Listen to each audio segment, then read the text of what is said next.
오늘은 이제 데라의 족보를 보게 됩니다. 데라의 족보.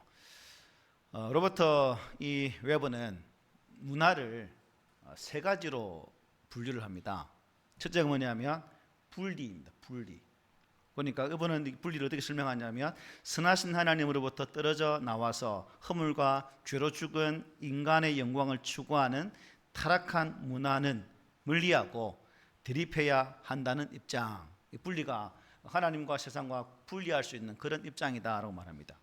또 동일시라는 부분이 있습니다.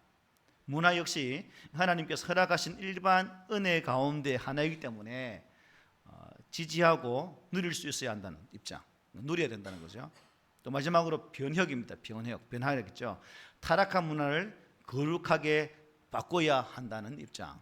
그래서 분리, 동일시, 변혁 모두가 성경적 기반으로 주신 문화의 분리를 이렇게 설명을 하고 있습니다. 그런데 이 세 가지가 여러분 하나의 입장만 추구한다면 어떻게 될까요? 또 보기 안 좋겠죠. 그래서 이런 문화 분리와 동일시와 변혁을 균형 있게 우리가 맞추어 나갈 때, 그렇게 살아갈 때 우리가 문화 속에서도 세상 문화에 매몰되지 않고 하나님의 거룩한 문화로 이 시대를 변화시킬 수 있는 그러한 주역이 될 수 있다는 거죠. 그래서 어떤 때는 철저하게 분리가 필요하겠죠.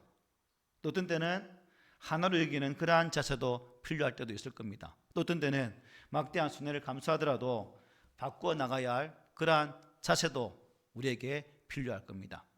아마 예수를 믿은 이후에 여러분의 삶의 자리에서 이러한 분리와 동일시와 변혁의 과정을 아마 여러분 다 거쳐왔을 거예요.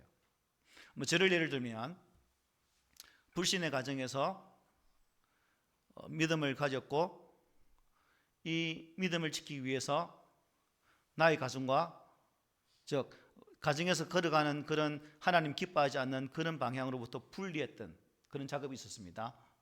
그리고 가족이라는 거죠. 내 가족은 분리할지라도 떠날 수가 없습니다.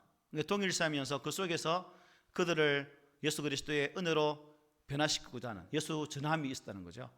그리고 변혁, 이것은 또 뭐냐면 내 자신이 하나님께서 원하시는 그런 사람으로 변화되기 위해서 부단히 노력하는 그런 모습들이 있어 왔다는 거죠. 아마 여러분도 아마 이 과정은 다 거쳤을 거예요.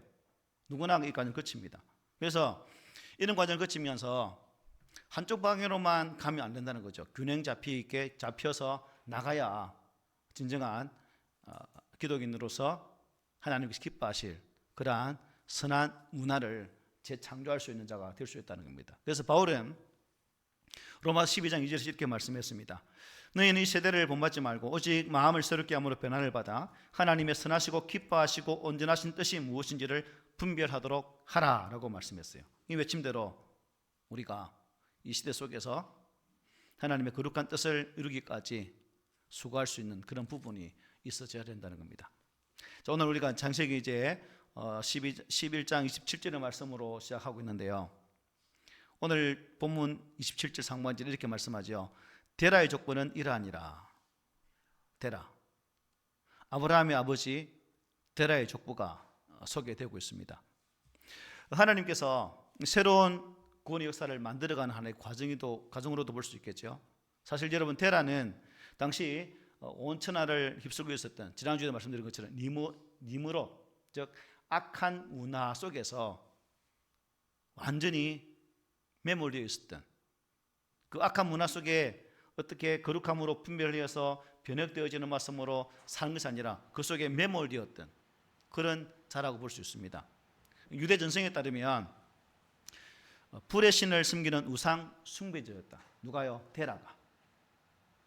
불의 신을 섬기는 우상 숭배자. 그리고 남달리 강하지도 않았고 또 강성한 누군가의 뒷배경도 되어주지 못했던 그런 어정쩡한 그런 사람. 거기다가 아들들을 보십시오.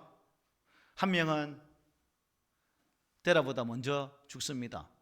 자식이 아버지를 앞서간 거죠. 또 한 명은 그 당시 자식이 미래고 자식이 복이라고 일컫는 그 시대에 아브라함을 보십시오. 무사한 그런 자녀가 있던, 부림으로 그냥 후손을 잃지 못했던 그런 참 행복하지 못했던 삶을 살았던 사람이 데라였습니다.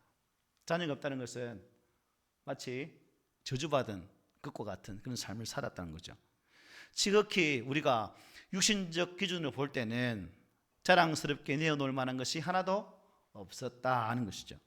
절대 다수가 하나님을 떠난 상황에서도 끝까지 하나님 편에 서서 믿음을 지켜왔던 지난주에 봤던 셈의 후손과는 좀 반대의 길을 걸어가는, 아마 여러분 오늘 본문을 읽으면서 지난주 보았던 셈의 족보와 약간 다른 부분이 있었을 거예요. 확인하셨습니까? 지난주에 말씀드리면서 셈의 족보와 앞에 5장에 나왔던 족보를 비교했죠.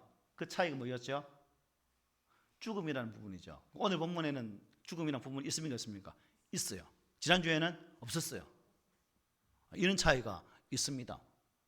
그래서 왜 하나님께서 창세기 11장에 셈의 족보와 데라의 족보를 등장시키고 우리에게 보게 하시면서 셈의 족보는 낳고 낳음으로 끝났지만 또다시 데라의 족보를 보여주면서 죽음이라는 말을 끄집어내고 있을까? 이것은 지난주에 보았던 셈의 족보가 보여주는 것처럼 하나님의 거룩한 혈통을, 하나님의 거룩한 뜻을 이루기 위해 수고했던 그 셈의 삶과는 이 데라의 삶은 어떻게 해요? 좋지 못했다. 즉 셈과의 비교가 안 되는 세상 삶 속에서 살아왔던 그런 길을 걸었기 때문에 이런 것을 보여준다는 사실을 우리가 잘 알 수 있습니다. 지난주에 봤던 분 우리가 말씀 보면 노아는 602세에 셈을 낳고 셈은 100세에 아르박사를 낳았고 아르박사는 30세에 셀라를 낳고 셀라는 30세에 에벨을 낳고 에벨은 34세에 벨렉을 낳고 벨렉은 30세에 쭉 이런 말씀이 쭉 있습니다. 그 보면 노아는 그 10대 손인 아브라함과 동시대적 삶을 사는데 약 58년의 삶을 삽니다. 그 셈은 175세로 죽은 아브라함보다 35세가 더 또 살게 돼요. 그렇기 때문에 이 노아와 셈은 하나님에 대한 믿음을 지키는 조상들과는 완전히 다른 삶을 이 사람들이 봅니까 뭡니까? 본 거죠. 셈이 살아왔던 믿음의 삶과 아버지 데라가 살아가는 삶을 비교해 보면서 믿음의 삶으로 살아가는 분의 삶의 모습과 그렇지 못한 분의 삶의 마지막을 보면서 이들이 무엇을 느꼈을까요? 참 우리가 이 현장에 서 있는 사람들이라면 참 자식들 입장에서 참 안타까웠겠다 하는 생각도 들죠. 생각해 보십시오. 내가 이제 만약에 우리 집을 보면 A라는 집, B라는 집을 다 집안으로 본다면 A는 믿음의 가정이었고 B는 좀 그렇지 못한 가정을 보면서 A는 힘들고 어려울지라도 하나님 앞에 살기 위해 참 애쓰는 모습을 보면서 결국 하나님의 도움의 손길을 통해서 은혜를 누리는데 또 반대로 B 집안 같은 경우는 그러지 못한 부분을 본다는 거죠. 그러면 제3자 입장에서 참 안타까움을 금할 수 없다는 겁니다. 아마 이 데라 아브라함이 바로 그런 느낌을 받았을 것 같아요. 그렇다고 여러분 데라가 하나님께서 원하시는 뜻하는 방향으로 나가지 않는다 할지라도 하나님의 계획이 틀어질까요? 그럴 수는 없겠죠. 그럴 수는 없습니다. 하나님께서는 이 데라를 부르시고 또 그를 통해서 분리하는 은혜를 주십니다. 오늘 본문은 분리를 말씀하고 있는 부분이죠. 27절부터 28절 하반절에 28절을 보면 이렇게 말씀하죠. 데라는 아브라함과 나홀과 하란을 낳고 하란은 롯을 낳았으며 28절에 하란은 그 아비 데라보다 먼저 고향 갈대아인의 우르에서 죽었다. 데라는 말씀의 이름의 뜻을 보니까 여행할 때 쉬다, 이주하다, 체류하다는 뜻을 가지고 있습니다. 데라. 그래서 나중에 보면 데라의 이름대로 데라가 살아요. 그리고 우르는 불꽃, 화염이라는 뜻을 가지고 있습니다. 아까 데라가 무슨 신을 섬겼다고요? 불의 신을 섬겼다고 말씀했죠. 이 지역 속에서 살았다는 것은 데라는 불의 신을 섬기는 그런 자였다라고 또 이것을 통해서도 우리가 분명히 볼 수가 있습니다. 그러니까 데라가 살고 있는 지역은 우상 숭배 지역이었다는 것을 볼 수 있는 거죠. 그래서 문화는 좋은 문화 같으면 그 사람을 살릴 수 있겠지만 나쁜 문화 같으면 그 사람을 죽이는 거죠. 오늘 이 시대도 마찬가지입니다. 여러분이 살고 있는 이 땅, 하만 땅에서 우리 하만 땅의 문화가 우상을 향하고 우리의 영혼을 죽이는 그러한 것으로 점철되어 있다면, 저도 여러분도 그 문화 속에 매몰 되어버린다면 테라처럼 이렇게 될 수밖에 없죠. 하지만 저와 여러분은 테라의 모습을 보면서 비록 우리의 문화가, 이 땅의 문화가 하나님께 싫어하시는 악한 문화를 흘러간다 할지라도 우리가 지난주 보았던 셈이 하나님 편에 서 있었던 것처럼, 즉 그럼을 통해서 하나님이 그의 편에 서 있었던 것처럼 우리는 이러한 문화 속에서도 하나님을 찾을 수 있는 그러한 믿음의 사람이 되어야 된다는 겁니다. 현대 문화는 어떤 문화일까요? 고돔과 소모라와 같은 문화라고 볼 수가 있죠. 성적 타락의 끝을 보여주고 있습니다. 저번에 미국 대통령 취임하면서 저에게는 참 한 가지 확 울림이 된 것은, 이 나라는 오늘부터 남자와 여자 성 외에는 어떤 것도 존재하지 않습니다. 그 말 들으니까 저는 속이 시원했는데 여러분은 안 시원하셨어요? 그 사람이 좋고 나쁘를 떠나서 그 외침 한마디가 성경의 외침 아닙니까? 다른 어떠한 트랜스젠더도 존재하지 않는 남자와 여자의 성을 가진 두 가지 성밖에 존재하지 않는다라고 하는 그 선포. 그런데 오늘 이 시대는 바로 이러한 남성 여성이 존재하는 것이 아니라 자기가 선호하는 성을 가질 수 있는 그런 시대에 우리가 살고 있습니다. 또 라멕 문화죠. 라멕, 폭력 문화입니다. 폭력이 앞서는 그런 시대에 우리가 살고 있죠. 제가 참견을 잘하는 편인데요, 저는 청소년들이 담배를 피거나 이상한 짓을 하면 그냥 못 지나가요. 그런데 어떤 분들은 요즘 하면 다치니까 그냥 지나가라, 나이도 있는데 그 뭐 참견하고 그냥 또 이런 말씀을 하는 분이 많이 계세요. 그래서 요즘은 조심하려고 애를 씁니다. 괜히 했다가 저 터지면 안 되니까. 어쨌든 폭력 문화가 남만 이 시대에 살고 있습니다. 여러분, 라멕이 자기 부인한테 했던 말 기억납니까? 창세기 4장에 이런 말을 했죠. 공동번역으로 읽어드릴게요. 아다야, 신라야, 내 말을 들으라. 라멕의 아내들아, 내 말에 귀를 기울이라. 나를 해치지 마라. 죽여버리리라. 젊었다고 하여 나에게 손찌검을 하지 마라. 죽여버리리라. 가인을 해친 사람이 7갑질로 보복을 받는다면 라멕을 해치는 사람은 77갑질로 보복을 받으리라. 무섭지 않습니까? 죽여버린대요. 말 끝마다 죽인다 말하고 있습니다. 결국 이런 문화는 하나님께도 도발하는 바알 문화로 이어집니다. 바알 문화. 오늘날 우리가 살아가는 이 자리에서 보여지는 그러한 부분은 못 보게 될지 모르겠지만, 알게 모르게 이런 문화가 사실 우리가 살고 있는 이 시대에서 버젓이 이루어지고 있습니다. 여러분, 정치적인 말을 해서도 안 되겠지만 그 서울 서부지법 벽화를 한번 보셨습니까? 한번 검색해 한번 보십시오. 저도 몰랐는데 여러분이 그 벽화를 한번 검색해 봐라고 하길래 보니까 참 그렇대요. 그래서 그런 부분도 우리가 보면서 과연 기독인으로서 이런 성경 말씀도 대하면서 알게 모르게 이 시대의 문화가 점차 하나님께서 싫어하시는 방향으로 침식되어져 가는 그런 시대 속에서 바른 신앙을 고수하고 지켜나간다는 것, 결코 쉽지 않은 시대에 우리는 살고 있습니다. 아마 더 심하면 예수 믿으려고 교회 다니겠습니까? 아니면 여러분 불이익 당하겠습니까? 할지라도 올 수도 있을 것 같아요.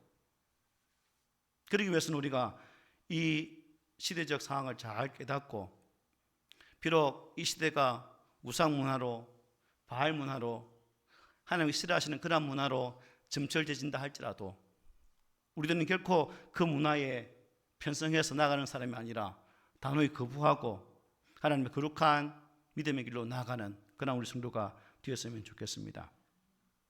안타깝게도 이 땅의 교회들이 또 바른 복음에 서서 나가지 못한 부분이 있기 때문에 어찌 보면 참 마음 아픈 부분이 있습니다. 목회자의 한 사람으로서 그런 부분이 있다는 거죠. 교회가 하나님의 거룩한 말씀으로 서지 않고 세상 성공주의 속에 편성해서 살아가는 것을 보면 참 안타깝다 하는 생각이 듭니다. 어쨌든 저와 여러분들은 창세기에서 보여주는 이러한 족보가 보여주는 이 의미가 무엇인지를 잘 살펴보고 하나님께서 오늘 이 시대 속에서 이런 말씀을 나에게 왜 주셨을까? 셈의 하나님이 보여주시는 장면과 데라가 보여주는 족보의 모습을 통해서 정반대의 결과를 나타내는 이 장면 속에서 나는 셈의 길을 따를 것인가 아니면 데라의 길을 따를 것인가도 우리가 선택을 해야 된다는 사실입니다. 절대 다수가 큰 길로 가기를 원하는 이 시대 속에서 참 좁은 길로 가고자 하는 자가 지극히 적어지는 이 시대 속에서 아마 여러분들은 갈등할 수밖에 없을 것입니다. 저분도 교회 다니는데 저분도 목사인데 장로가 군사고 안수집사인데 저 길을 가네. 우리가 저 길을 안 가면 내가 혹시 손해보는 거 아닐까? 여러분 주변에 대부분 사람들이 그 큰 길로 간다 할지라도 나와 함께 하신 여러분들은 결코 그 큰 길로 가지 마시고 하나님의 거룩한 문화로 서갈 수 있는 그런 우리 성도들이 되었으면 좋겠습니다. 절대 악인 사탄을 따르면서 동시에 절대 선이신 하나님을 결코 따를 수는 없어요. 오전에 주일학 설교도 말했지만 중간지대는 있을 수 없다는 거예요. 하나님 나라에 속한 백성으로 살 것인지 사탄의 나라에 속한 백성으로 살 것인지 우리는 선택하고 결정해야 됩니다. 바벨론 문화를 통해서 지극히 유동적이며 제한적이고 좀 하나님께서 호흡을 거두가시는 날 반드시 이 땅인 것은 여러분 놓고 가야 된다고. 그죠? 누가 이 땅인 것 가져갈 분 계십니까? 없어요. 부르시는 그날에 안타까워서 죽지 못해서 눈을 부릅뜨고 죽을 것인가? 아니면 하나님 부르심 앞에 하나님 두 손 들고 아버지 품에 안깁니다라고 편히 갈 것인가? 이것은 여러분의 신앙의 결정에 따라 분명히 판가름 날 것입니다. 데라는 분명 경건한 셈의 계보를 잇는 믿음의 후손이었어요. 그죠? 셈의 후손이었습니다. 당연히 여호와 하나님을 알고 있었고 또한 섬기고 있었습니다. 그럼에도 불구하고 그의 삶이 어땠길래 여호수아 24장에서 이렇게 말을 해요. 이스라엘 하나님 여호와께서 이같이 말씀하시기를 옛적에 너희의 조상들 곧 아브라함의 아버지 나홀의 아버지 데라가 강 저쪽에 거주하여 다른 신들을 섬겼다. 우상 숭배자는 것은 딱 여호수아가 분명히 말해 주잖아요. 다른 신을 섬겼다.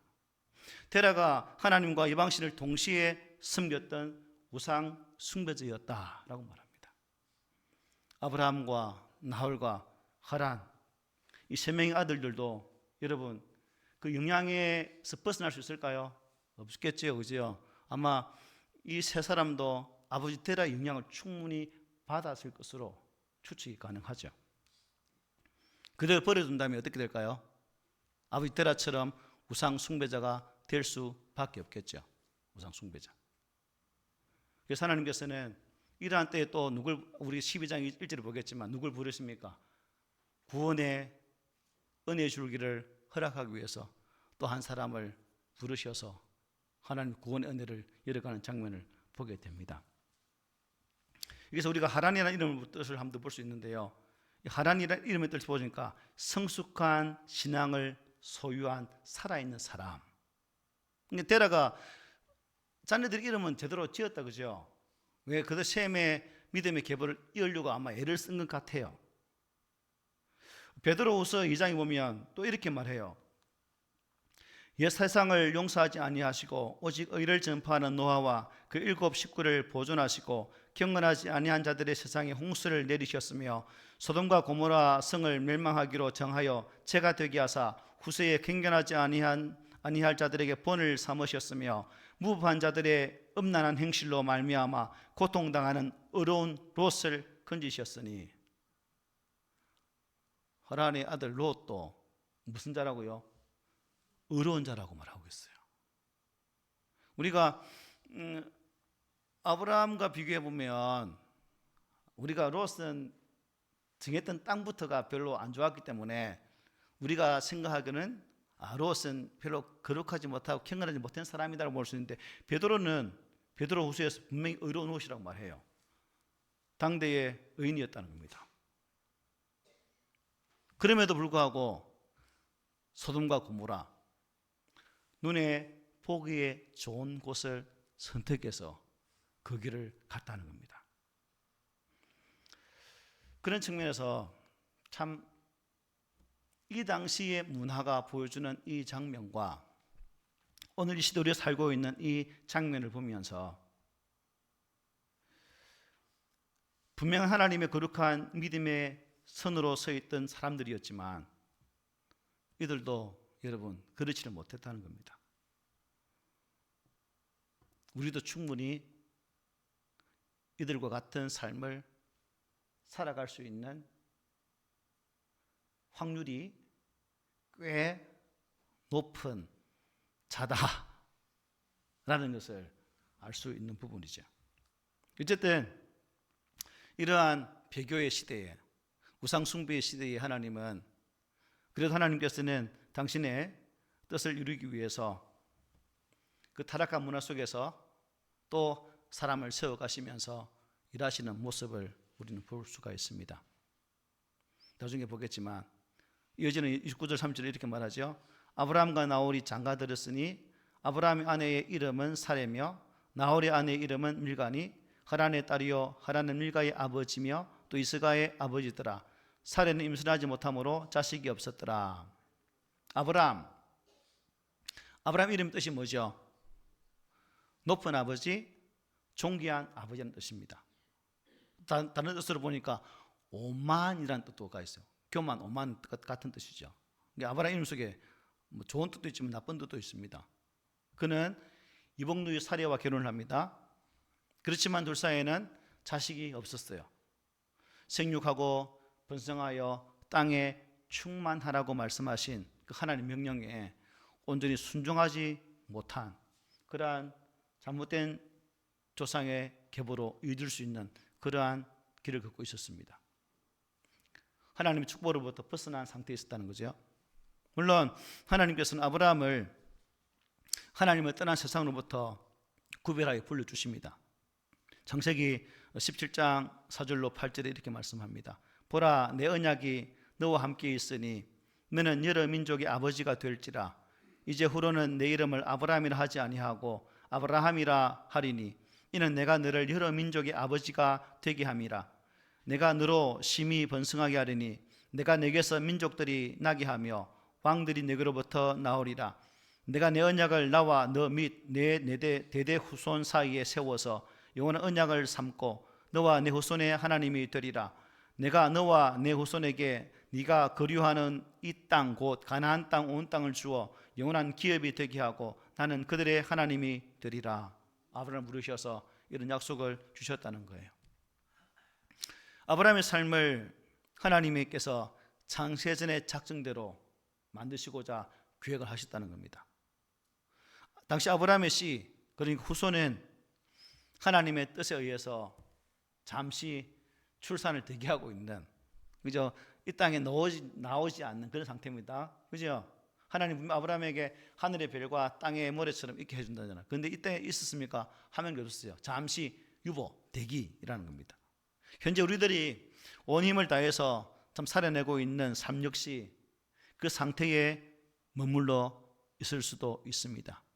혹 내가 살아가는 삶의 자리 속에 기도해도 하나님의 약속의 말씀을 부여잡아도 그 하나님의 약속의 말씀이 내 삶에 나타나지 못한다고 느끼는 분이 계시면 아브라함을 통해서 하나님께서 그 씨를 통해 번성케 하실 그 약속들을 보면서 잠시 머물러 유보시킬 수도 있겠구나 라는 것을 생각하시고 인내하며 산다면 그 인내의 마지막 결실의 열매로 여러분 삶 속에 복으로 역사할 줄 믿습니다. 그렇기 때문에 당장 이루어지지 않을지라도 눈물 흘리고 콧물 흘리면서 참 하나님 떼쓰지 말고 하나님의 거룩한 유보의 때를 보면서 하나님 때에 우리의 삶을 맞추어 간다면 얼마나 좋을까라는 생각도 가져봅니다. 본문 31절 32절 봅니다. 데라가 그 아들 아브라함과 하란의 아들인 그의 손자 롯과 그의 며느리 아브라함의 아내 사레를 데리고 갈대아인 우르를 떠나 가나안 땅으로 가고자 하더니 하란에 이르러 거기 거류하였으며 데라는 나이가 205세가 되어 하란에서 죽었더라. 하란까지 이동하는 여행이 있어서 지금 현재의 주도권 누구에 있을까요? 아버지 데라죠. 여행의 목적은 분명했죠. 뭡니까? 젖과 꿀이 흐르는 가나안 땅으로 가는 것이었습니다. 그럼에도 불구하고 데라는 돌연 어떻게 해요? 하란에서 더 이상 움직이려고 하지를 않습니다. 아주 자리를 잡고 살게 됩니다. 데라 이름의 뜻이 뭐였죠? 체류하다. 그냥 하란에 머물러 있게 되는 겁니다. 그 이름의 뜻을 통해서 자기가 어떻게 살았는지를 잘 보여주고 있는 거죠. 그리고 끝으로 12장 1절에 보면 우리 함께 읽어보겠습니다. 시작. 여호와께서 아브라함에게 이르시되 너는 너의 고향과 친척과 아버지의 집을 떠나 내가 네게 보여줄 땅으로 가라. 아멘. 타락한 문화가 온 천하를 휩쓸고 있는 그때 사람들은 저마다 자신 이름을 내리고 발버둥치고 있을 그때에 하나님은 아브라함이 찾아오셔서 그를 믿음의 조상으로 삼고자 택하셨고 불러주셨습니다. 그리고 하나님은 아브라함을 통해서 이제 당신께서 계획하셨던 창세전의 계획을 이루시기를 원하십니다. 그리고 그에게 구원의 약속을 주셨고 그 씨를 통해서 예수 그리스도가 오게 하시는 위대한 계획들을 만들어 갔습니다. 성경은 이런 하나님의 약속들을 우리에게 보여주고 있고 또 그것을 통해서 진정한 구원자의 길이 무엇인지를 참 구원자가 누구이신지를 우리에게 분명히 증거하십니다. 이제 우리가 오늘 이 시대 속에서 아브라함이 그때 하나님께 부름받은 것처럼 이제 우리가 그 하나님께로부터 부름받아 살고 있습니다. 그러므로 우리 안에 이런 하나님의 부르심 앞에 또 온전함으로 서고자 하는 그 모습이 있어야 되지 않겠습니까? 데라의 의지를 주관하셨던 하나님께서 우리를 떠날 수밖에 없도록 역사하셨던 하나님, 그 아브라함을 통해 그렇게 일을 하셨다는 거죠. 데라가 죽자 어떻게 해요? 그때만을 기다린 것처럼 아브라함을 그 땅에서 떠나게 하셨습니다. 사도행전을 보면 스데반이 설교하면서 이런 말씀을 해요. 우리 조상 아브라함이 하란에 있기 전 메소포타미아에 있을 때에 영광의 하나님이 그에게 보여 이르시되 내 고향과 친척을 떠나 내가 네게 보일 땅으로 가라 하시니라고 말씀합니다. 하나님을 영광의 하나님으로 계셔주고 하나님을 자신을 부인하고 죽음까지 각오할 때 비로소 시작할 수 있는 그 엄청난 모험의 근거를 확실하게 제시해주고 있습니다. 그때까지도 여호와 하나님이 어떤 분인지에 대해서 제대로 모르고 있었던 아브라함은 두려워 떨면서도 하나님 명령에 순종할 마음을 준비할 수 있었고 이제 우상 숭배의 그 땅에서 자신을 분리하는 거룩한 일을 감당하게 됩니다. 나를 분리하는 작업. 동시에 아버지 데라에 대한 정을 좀 그림자도 찾을 수 없을 만큼 완벽하게 마음에서 지워버립니다. 우상 숭배의 자라는 그것을 지워버린다는 거죠. 그래서 아브라함은 이 분리를 통해서 하나님의 거룩한 뜻을 이루는 그런 자로 서간다는 거죠. 이렇게 해서 여호와 하나님께서는 창세전에 계획하셨던 인류 구원을 위한 대장정의 역사를 이 아브라함을 통해서 이루어 가신다는 사실을 잘 보여줍니다. 에베소서 2장 1절 2절을 세 번역으로 이렇게 번역한 것 제가 복사했는데요. 여러분도 전에는 허물과 죄로 죽었던 사람들입니다. 그때 여러분은 허물과 죄 가운데서 이 세상의 풍조를 따라 살고 공중의 권세를 잡은 통치자 곧 지금 불순종의 자식들 가운데서 작용하는 영을 따라 살았습니다 라고 바울은 말씀합니다. 우리가 허물 가운데 죽을 수밖에 없었다는 거죠. 저 역시도 우상을 섬기는 가정에 태어났고 열심히 우상을 섬겼고 제사도 열심히 드렸던 그런 사람이지 않았습니까? 이 분리가 없었다면 아직도 김효성이라는 존재는 우상 앞에 절하는 이 설날 막 절을 하고 또 무덤에 가서 절을 했겠죠. 분리가 없었다면 하나님께서 아브라함을 그렇게 분리해 주셨다는 거죠.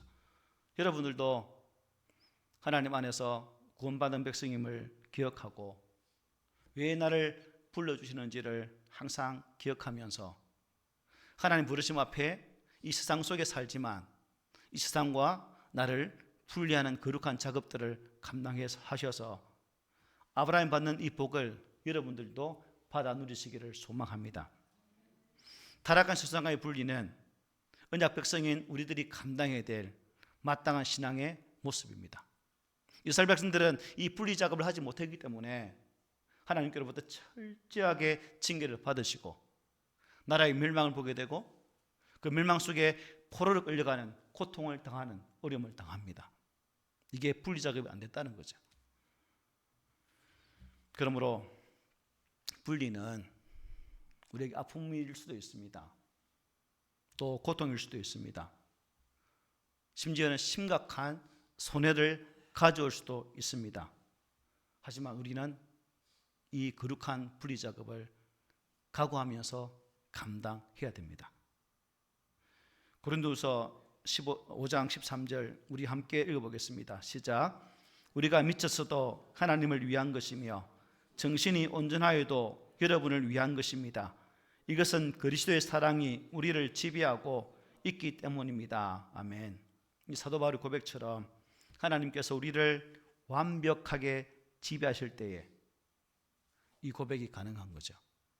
여러분, 어정쩡한 고백으로 사시겠습니까? 아니면 분명한 믿음의 고백을 통해서 하나님의 거룩한 은혜의 손길 앞에 잡힌 그러한 성도로 사시겠습니까?